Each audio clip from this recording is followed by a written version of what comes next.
Plastic বর্জ্যের রাস্তা তৈরি করল পূর্ত দপ্তর। দক্ষিণ জেলার মধ্যে এই প্রথম এই ধরনের রাস্তা তৈরি করা হলো বলে জানালেন পূর্ত আধিকারিকরা।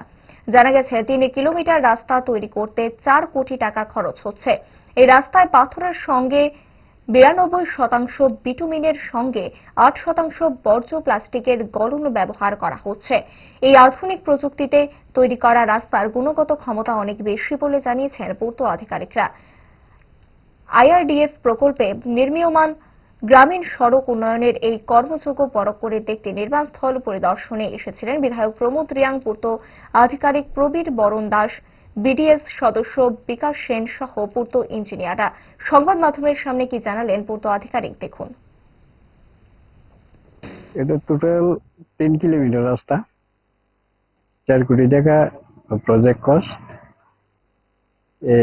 আইআরডিএফ এর আন্ডারে। এটা নতুন টেকনোলজিতে কাজ হচ্ছে, যেখানে 92% বিটুমিন, 8% প্লাস্টিক ওয়েস্ট প্লাস্টিক দিয়ে রাস্তাটি করা হচ্ছে। এই প্রথম করছে এটা দক্ষিণ ত্রিপুরার মধ্যে।